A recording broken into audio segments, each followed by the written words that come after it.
Conference Championship Sunday, which means we're only 2 weeks away from the Super Bowl. And can you possibly top last year's game? But it also means that we've got 2 weeks of nonstop BS from the media to contend with before we get to the Super Bowl in a season that has just gone on seemingly forever. Remember, it was second week in August when the preseason kicked off. Everybody was enjoying sweltering summer heat.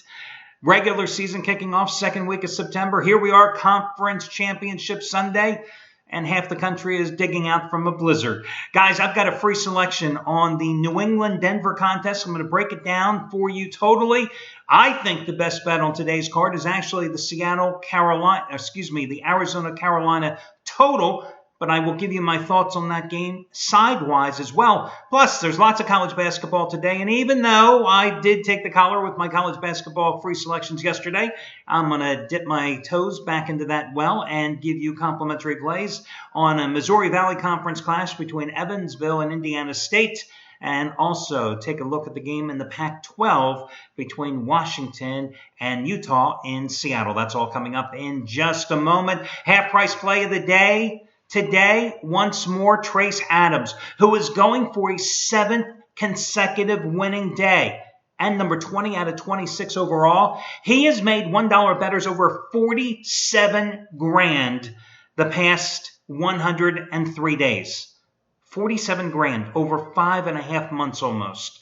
Today, double your wager, 2,000 star winner number 16 out of 21, Carolina and Arizona. The side, you get it for half price by using coupon code DOUBLE, DOUBLE. 2,000 star winner, Clemson against Alabama. 2,000 star winner, Bengals getting the cover against the Steelers in the wild card round. 2,000 star winner, Stanford humiliating Iowa in the Rose Bowl. 2,000 star winner on Clemson taking care of business against Oklahoma in the college football playoff semifinals. You get the idea. Number 16 out of 21 going today. He's got the big featured play for the night game. And again, you get it for half price by using coupon code DOUBLE, DOUBLE. And Shawn Michaels, the winningest football handicapper here at the site. Over the past 6 years, making $10 bettors a little over $22,400. Had a 100-dime play, his first of the postseason, his first release period of the postseason. It was last week when he cashed in with Carolina, and a 100-dime play going today. New England and Denver, the side, 61-37-3 roll with 100-dime NFL max wager releases over the past 6 years.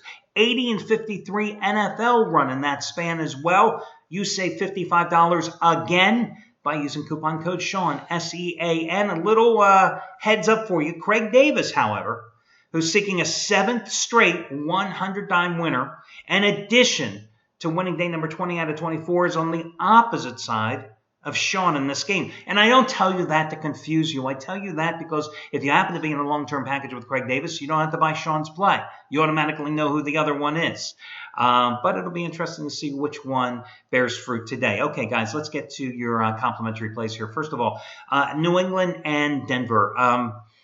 I'm going to go with the Patriots, pure and simple. I just don't have any faith that Peyton Manning can get the job done. Listen, I thought Peyton was going to have his last hurrah last weekend, and in a way he did, but it certainly helped that Denver's offense was able to get some ground support, and they were lucky to escape with a win at home against an injury-riddled Pittsburgh team. And when you think about it, look at what Ben Roethlisberger did with a shoulder injury, minus Antonio Brown, to that so-called great Denver defense, which, in my estimation, hasn't played that great over the last 6 to 8 weeks anyway.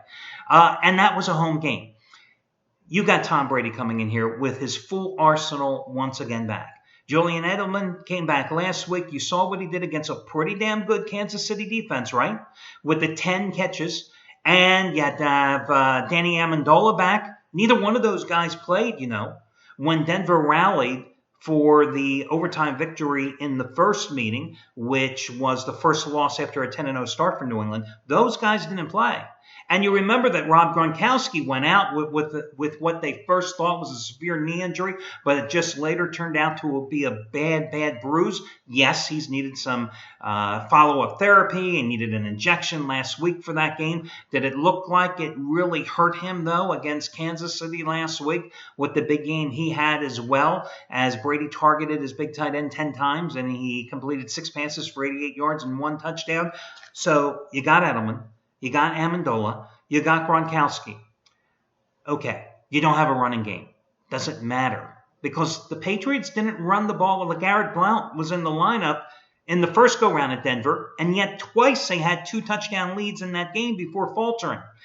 Now, I do believe the Patriots have some issues here, especially because of the defensive injuries, and it wouldn't surprise me to see Anderson and Hillman both have pretty good games for the Broncos. But at this stage, Peyton Manning is just a game manager. And if I got to put my money on somebody here in this game, I got to go with the healthy quarterback, and that is going to be Tom Brady, who is going to come out and attack this Denver defense. Just as he did in the first meeting. Yes, he was sacked 3 times in that first go-round, but he completed 23 of 42 passes for 280 yards and 3 touchdowns. And again, that was without Edelman. That was without Amendola. That was without Gronkowski late in the contest. And he took care of business against Kansas City last weekend, right? Very good game against them, 28 for 42, 302 yards and 2 touchdowns, spreading the ball around to all of his favorite receivers.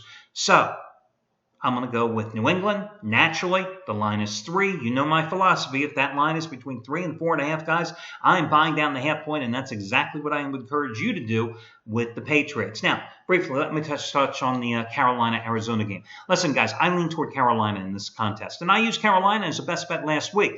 And then almost had a heart attack in the second half after watching them give up nearly all of that lead to Seattle, and suddenly I'm watching an onside kick going, I am going to lose again with the Panthers, just like I did against the New York Giants a few weeks earlier. No. I think the best bet in this particular game is the total. But I also lean a little toward Carolina here, and it's hard to go against a Carolina team that is undefeated at home, right? That has won 9 games at home this season, that has gone 7-2 against the spread in those games this season. And I know Arizona is 7-1. And listen, I think Arizona is going to be able to move the ball here enough against this Carolina defense that has certainly been spotty at times here. But I just can't get on the Arizona bandwagon. And I know that Arizona, this year, their first 2 losses is because they turned the ball over, I think, 3 and 4 times, respectively, in those 2 losses. But I keep going back to how they were just manhandled by Seattle and how they struggled against Green Bay last week. So I lean a little toward Carolina.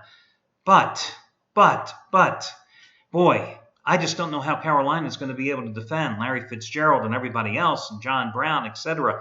I mean, that is just a potent Arizona wide receiver core. So I think it's going to be an intriguing game. But again, I think the best bet in this game is the total. I lean a little toward Carolina for the side.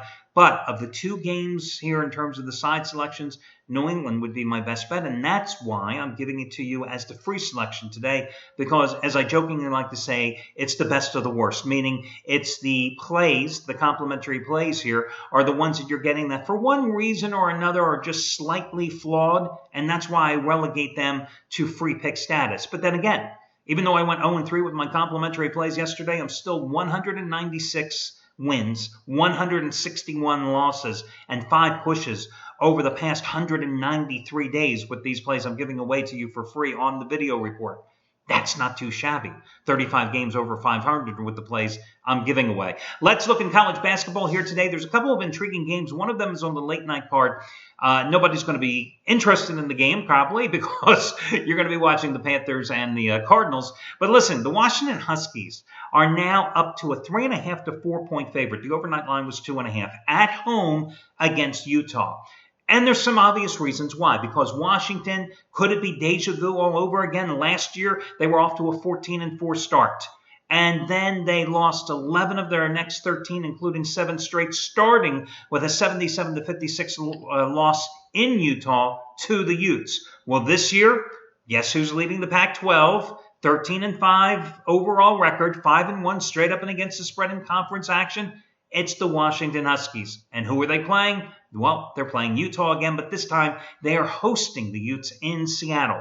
But this is a different Washington team. 8 guys that started last season for Washington, they're no longer there. Lorenzo Romar has really turned over his entire roster. A big JUCO recruit he brought in. I think 6 freshmen as well contributing at various levels. This is a Washington team that can put points on the board. They're averaging 85 points a game. A Washington team that is also leading the nation with 73 block shots, number 6 in rebounding, 48 points or 48 boards a game. I just think that this is a good spot to take Washington in revenge, big time. The public's all over Utah, so why not grab the 4 to 4.5 points? Yes, the Utes are coming off a 92-71 win against Washington State on Thursday, but big deal. Who said the Cougars were any good? I find it interesting that the straight-up winner has covered each of the last 11 line games played by Washington, and I think the Huskies are going to win this game outright. The other complimentary play, I'm going to go with Evansville minus the 3.5 points at Indiana State today against the Sycamores. Evansville and Indiana State, you're talking about 2 campuses that are like 40, 45 miles apart from each other. So this is a big rivalry series. Evansville hasn't won in Terre Haute since 2011, but I think they get the job done here today. This is a battle-tested team that's 17-3 straight up on the season. They've won 4 straight since losing by 3 in a tightly contested game at Wichita State. Nothing to be embarrassed about losing to the Shockers. Their other 2 losses, narrow losses to Arkansas and Providence, both one a road game, one a neutral court game. Nothing to be embarrassed about that either. Sycamores returning home after a 13-point loss at Southern Illinois and a 20-point loss at Wichita State. The defense, well, it was non-existent in those games, gave up 81 points in each of those outings.